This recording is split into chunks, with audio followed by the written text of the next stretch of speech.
పోలీసులు కలిసి చేస్తూ ఉన్న డ్రామాలో ఇదంతా కూడా జరుగుతూ ఉంది. నేను అడుగుతా ఉన్నా, వీళ్ళందరికీ కూడా నేను ఒకటే చెప్తా ఉన్నా, ఇవన్నీ కూడా ఆధారాలు ఎక్కడికి పోలా, ఇవన్నీ కూడా ఆధారాలు ఉన్నాయి. ఎన్హెచ్ఆర్సీ నుంచి సుప్రీంకోర్టు దాకా ప్రతి గడప కూడా తడతాం. రాష్ట్రంలో జరుగుతూ ఉన్న జంగల్ రాజు గురించి ప్రతి ఒక్కరికి కూడా అర్థమయ్యేలా చెప్తాం. ఎక్కడైనా కూడా న్యాయం అనేది డిలే కావచ్చేమో కానీ చంద్రబాబు నాయుడు గారి ప్రభుత్వానికి పెట్టిన దినాలు మాత్రం ఖచ్చితంగా ముగిసాల్సిందే. కళ్ళు మూసుకొని కళ్ళు తెరిచేసరికి 2 ఏళ్ళు అయిపోయాయి. ఇక కళ్ళు మూసుకొని కళ్ళు తెరిచేసరికి మరో 3 ఏళ్ళు కూడా అయిపోతాయి. ఆ తర్వాత వచ్చేది మా ప్రభుత్వమే. ఆ తర్వాత నేను చెప్తా ఉన్నాను, ఇటువంటి అన్యాయమైన ఆఫీసర్లు ఎవరైతే ఉన్నారో, ఎవరైతే కాన్స్పిరసీలో భాగంగా వీళ్ళంతా పాత్రధారులుగా ఉన్నారో, ఈ పోలీస్ ఆఫీసర్లు, ఈ నాయకులు, వీళ్ళతో పాటు వచ్చిన ఈ గూండాగిరి చేసిన వీళ్ళందరినీ కూడా ప్రతి ఒక్కరిని కూడా బోన్లో నిలబెడతాము. ప్రతి ఒక్కరిని కూడా చేసిన అన్యాయానికి శిక్ష వహించక తప్పదు అని చెప్పి కూడా ప్రతి ఒక్కరికి కూడా ఈ సందర్భంగా తెలియజేస్తా ఉన్నాను. చంద్రబాబు నాయుడు గారికి కూడా బుద్ధి జ్ఞానం ఉంటే ఇప్పటికైనా కూడా నేను చెప్తా ఉన్నా, జోగి రమేష్ ఏమన్నాడు, ఊరికి చిప్పు పోయింది అని మాత్రమే అన్నాడు. నేను అడుగుతా ఉన్నా, చిప్పు గన సరిగ్గా ఉంటే ఇవన్నీ ఎవడైనా చేస్తాడా అని అడుగుతా ఉన్నా. చిప్పు గన సరిగ్గా ఉంటే ఎవడైనా ఇలాంటి చేయిస్తాడా అని అడుగుతా ఉన్నా. నిజంగా వీళ్ళకి చిప్పు సరిగ్గా లేదు కాబట్టి ఇవన్నీ చేయిస్తా ఉన్నారు.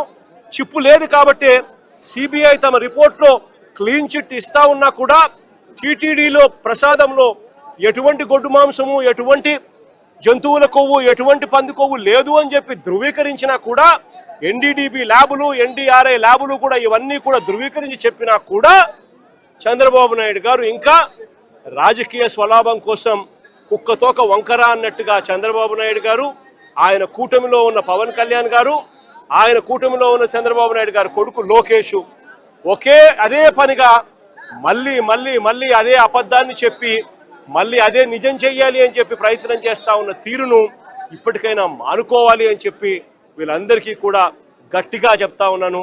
దేవుడు గట్టిగా వీళ్ళందరికీ కూడా బుద్ధి జ్ఞానం ఇవ్వాలని కూడా దేవుని కూడా కోరుతా ఉన్నాను.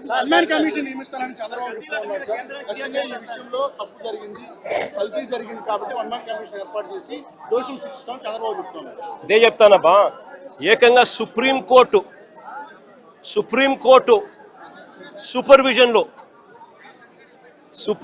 సూపర్విజన్లో సిబిఐ పనిచేసింది. సిబిఐ అంతటి సిబిఐ రాలే దీంట్లోకి. జరుగుతా ఉన్న అన్యాయం మీద, చంద్రబాబు నాయుడు గారి వక్రబుద్ధి మీద, చంద్రబాబు నాయుడు గారు చేస్తా ఉన్న అబద్ధాల మీద వైవి సుబ్బారెడ్డి గారు సుప్రీంకోర్టు గడప దొక్కారు. సుప్రీంకోర్టు ఇంటర్ఫియర్ అయ్యి పార్షాలిటీ లేని ఎంక్వైరీ జరగాలి అని సుప్రీంకోర్టు సిబిఐని దించింది రంగంలోకి. ఆ సిట్లో కూడా సిబిఐకి సంబంధించిన 2 అధికారులు ఎవరైతే సిబిఐ నేతృత్వంలో జరుగుతుంది, సుప్రీంకోర్టు సూపర్విజన్లో జరుగుతుంది. సుప్రీంకోర్టు సూపర్విజన్లో సిబిఐ ఫైల్ చేసిన ఈ ఛార్జ్ షీటు ఎవరికి కూడా దీన్ని తప్పు పట్టే అవకాశం కానీ తప్పు పట్టే పరిస్థితి కానీ ఎవరికీ లేదు. సుప్రీంకోర్టు కన్నా చంద్రబాబు నాయుడు గారి పదవి పెద్ద ఎక్కువ గొప్పది కాదు. సుప్రీంకోర్టు సూపర్విజన్లో చేసిన CBI charge sheet will prevail. ఈయన వేసుకుంటా ఉన్న 1 మ్యాన్ కమిషను ఈయన స్వార్థం కోసం, ఈయన సాటిస్ఫాక్షన్ కోసం వాళ్ళు ఏ విధంగా కూడా నిజాలు చెప్పినా కూడా ఆ నిజాలు తప్పు అని చెప్పి ఏకంగా ఈయన వేసుకున్న మనిషితో దాని అబద్ధం, ఆయన చెప్పి అబద్ధాన్ని నిజమని చెప్పి చూపించే ప్రయత్నమే చేస్తాడు తప్ప దానికి ఎటువంటి శాంక్టిటీ ఉండదు, ఎటువంటి విలువ ఉండదు. చంద్రబాబు నాయుడు గారు ఎన్ని